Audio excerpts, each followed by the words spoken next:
Bonjour et bienvenue une fois de plus. Donc aujourd'hui, nous allons parler des épreuves ou plutôt comment affronter les épreuves. Donc allons-y. La vie chrétienne n'est pas exempte de difficultés dont Jésus lui-même nous a avertis. Il a dit dans le monde, vous aurez des tribulations, mais prenez courage, j'ai vaincu le monde. Donc ça c'est selon Jean 16:33. Alors donc les épreuves peuvent prendre plusieurs formes: maladie, deuil, chômage, trahison, solitude, pauvreté ou conflits familiaux. Alors donc, ces épreuves, elles ébranlent notre foi, nous fatiguent et parfois nous font douter de la présence de Dieu. Alors pourtant, la Bible nous montre que Dieu permet certaines épreuves pour notre croissance spirituelle et pour manifester sa gloire. Alors aujourd'hui, nous allons voir comment affronter les épreuves de la vie à la lumière de la parole de Dieu, avec des conseils pratiques, des exemples bibliques et des sujets de prière. Alors, donc, voilà, c'est ce qu'on va faire. Alors, les épreuves font partie du parcours chrétien. Alors, donc, les épreuves ne signifient pas que Dieu nous a abandonnés. Bien au contraire, elles sont souvent un outil divin de transformation. Bien-aimés, ne soyez pas surpris comme d'une chose étrange qui vous arrive, de la fournaise qui est au milieu de vous pour vous éprouver, selon 1 Pierre 4:2. Alors, voici quelques exemples tirés de la Bible de personnes qui ont traversé des moments très, très, très difficiles. Job, par exemple, un homme juste qui a tout perdu, mais qui a gardé sa foi. Dans Job 1:2, l'histoire nous est racontée.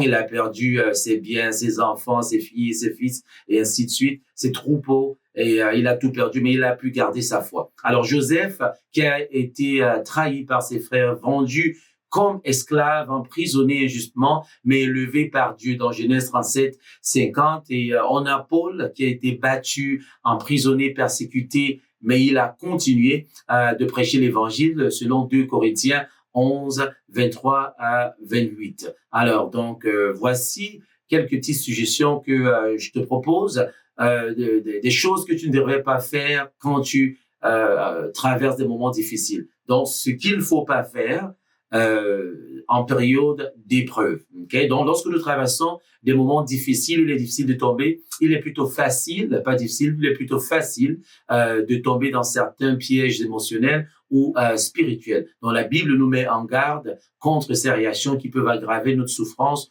ou retarder la guérison divine. Alors, la première chose que tu ne devrais pas faire, c'est se plaindre ou c'est te plaindre continuellement.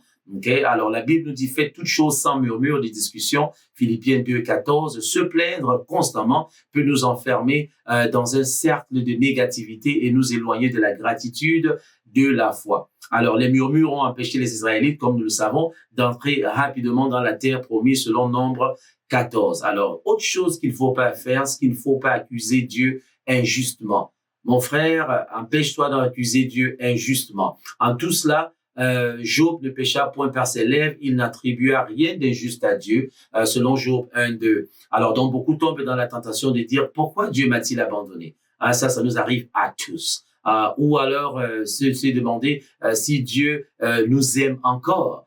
Ces paroles peuvent ouvrir la porte au doute et à l'amertume. Alors, autre chose qu'il ne faut pas faire, c'est se couper de la communauté.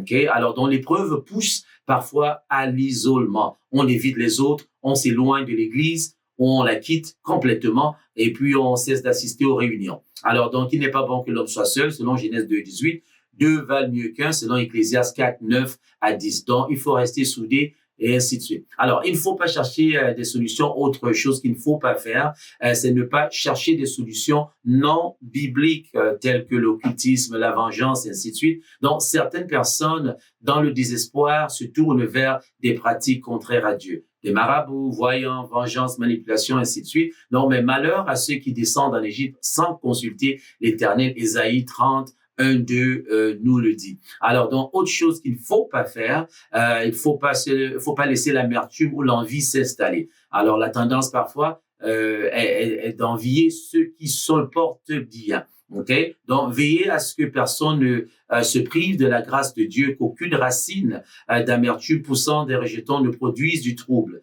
Ça, c'est Hébreux 12:15. Donc, l'épreuve peut produire de la jalousie envers ceux qui vont mieux, et ceux qui vont mieux, entre guillemets, que nous, et du ressentiment aussi contre Dieu ou les autres, ou de la haine aussi. Donc cela, ce sont des choses qui empoisonnent ton âme. Donc il faut les éviter à tout prix. Donc une fois de plus, faut pas laisser l'amertume ou l'envie s'installer dans ta vie. Alors donc en récapitulatif, ce qu'il ne faut pas faire en période de preuve, c'est se plaindre, accuser Dieu, s'isoler, se tourner vers l'occultisme, nourrir l'amertume. Donc, voici ce que je te suggère de faire dans l'épreuve ou face à l'épreuve. Okay? Alors, la première des choses, c'est rester ancré dans la parole de Dieu. Alors, donc, la Bible est notre source de réconfort et de direction. Ta parole est une lampe à mes pieds, une lumière sur mon sentier. La Bible nous dit, ça c'est selon le psaume 119, 105. Donc, comme conseil pratique, lis quotidiennement les psaumes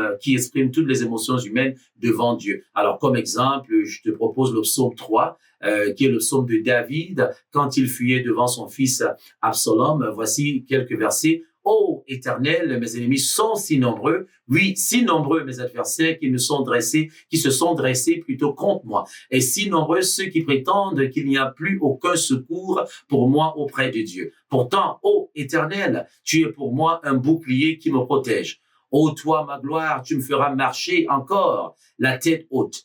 Mon frère, dans ton épreuve, que le Seigneur te fasse encore marcher la tête haute. À haute voix, je crie vers l'Éternel, de sa montagne sainte, mon Dieu m'exaucera. Amen. Ton Dieu va t'exaucer, bien-aimé. Ton Dieu qui est fidèle, qui veille, va t'exaucer. Alors, quand je me couche, je m'endors, je me réveille car l'Éternel est mon soutien. Je ne craindrai donc pas ces multitudes qui sont postées autour de moi. Enlève, Éternel, plutôt, lève-toi au secours, mon Dieu, sauve-moi. Tu gifles tous mes ennemis, tu casses les dents aux méchants, et de l'Éternel vient le salut. Ô Éternel, fais reposer ta bénédiction sur les tiens. Amen et amen. Voilà un exemple de psaume que tu peux lire dans l'épreuve. Alléluia. Une fois de plus, donc, c'est le psaume 3. Alors, donc, il faut prier sans relâche. Ça, c'est autre chose qu'il faut faire. Donc, c'est dans la prière que nous trouvons la paix. Je vais le répéter, c'est dans la prière que nous trouvons la paix. Alors, ne vous inquiétez de rien, la Bible nous dit, mais en toute chose, faites connaître vos besoins à Dieu par des prières et des supplications, selon Philippiens 4, versets 6 à 7. Donc, comme conseil pratique, et vous pouvez tenir un journal de prière et écrire vos requêtes, vos émotions, et puis les relire constamment. OK? Alors, autre chose que tu devrais faire, c'est t'entourer de la bonne communauté. Donc, ne combat pas seul. C'est l'erreur que nous commettons tout le temps. Hein? Lorsqu'on fait face à l'épreuve, on se retire, on veut éviter tout le monde, on veut cacher ce qu'on endure et ainsi de suite. Mais je te suggère de ne pas combattre seul. Le corps de Christ est là pour te soutenir. Les frères et les sœurs sont là pour te soutenir. Donc, portez les fardeaux des uns des autres, la Bible nous dit, et vous accomplirez ainsi la loi de Christ. Ça, c'est selon Galates 6, 2. Conseil pratique, parle à un frère ou une sœur de confiance. Le mot-clé ici, c'est de confiance. Parle à un frère ou à une sœur de confiance. Donc, participe aux réunions de prière ou de maison. Fais un effort de ne pas rester seul. Continue. Faut prier en tout temps. Okay? Alors donc, c'est ça. Il faut garder la foi. Autre chose qu'il faut faire, c'est garder la foi même sans réponse immédiate. Ça, c'est important. Il faut garder la foi même sans réponse immédiate. Je sais que tu pries depuis quelques mois. Tu pries depuis quelques années. Pour que Dieu t'exauce plutôt. Alors, mais là, la réponse ne vient pas. Alors, donc, Dieu est toujours présent, même quand le silence semble pesant. Alors, car nous marchons par la foi et non par la vue. La Bible nous dit, selon 2 Corinthiens 5, 7. Alors, comme conseil pratique, médite sur les promesses de Dieu, comme Romains 8, 28. Toute chose concourt au bien de ceux qui aiment Dieu. Okay? Alors donc, quand tu traverses ces moments difficiles, dis-toi qu'écoute, Dieu veille, Dieu sait, et Dieu est au courant de ce que tu endures, de ce que tu traverses comme épreuve. Il faut se dire qu'il est au courant, il le sait. C'est lui qui va te guérir. Donc, toute chose concourt au bien de ceux qui aiment Dieu. Dans la maladie, Dieu est toujours présent. Dans le bonheur, dans la joie, Dieu est toujours présent. Donc, l'idée, c'est de garder sa foi et garder la tête haute et attendre à ce que ce moment parfait de guérison là arrive ou de miracle arrive. Alors, donc c'est ça en fait. Voilà ce qu'il faut faire. C'est ce que je te suggère de faire pendant des moments difficiles. Alors donc voici quelques fruits de l'épreuve.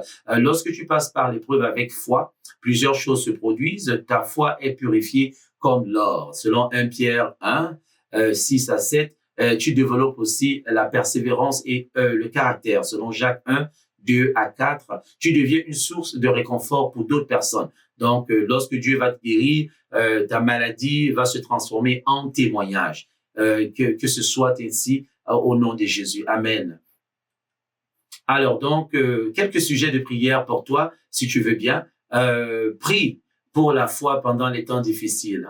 Demande au Seigneur d'augmenter ta foi, même dans l'épreuve. C'est important de toujours espérer, se dire que Dieu le fera. Dieu va m'exaucer, Dieu le fera. Dieu va m'exaucer. Donc, c'est la seule arme que nous avons, la confiance en Dieu. Alors donc, je t'encourage à prier pour la foi dans les temps difficiles dont tu demandes au Seigneur d'augmenter ta foi pendant cette épreuve. Alors, deuxième prière que je te suggère de faire, c'est prier pour la paix intérieure malgré les tempêtes. Donc, tu demandes à Dieu de te donner la paix qui surpasse toute intelligence. Donc, troisième chose, prie pour la patience dans l'attente.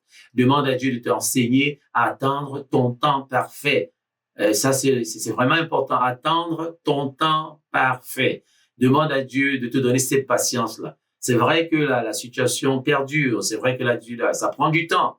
Hein? La guérison n'est pas là. La percée n'est pas là. Le miracle tarde à arriver. Mais est-ce le temps parfait de Dieu? C'est la question qu'il faut se poser. Alors donc, c'est ça. Tu pries pour cette patience-là dans l'attente.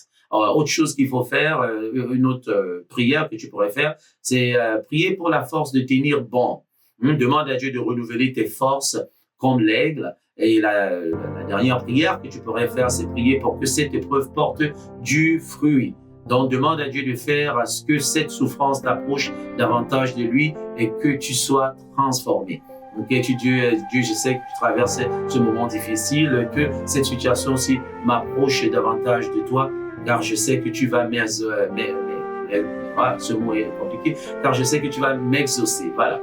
Alors, donc, tu vas me guérir. Alors, cher bien-aimé, plutôt, l'épreuve n'est pas la fin de ton histoire. Elle est un passage, une saison, une formation divine. Donc, garde les yeux fixés sur Jésus, une fois de plus.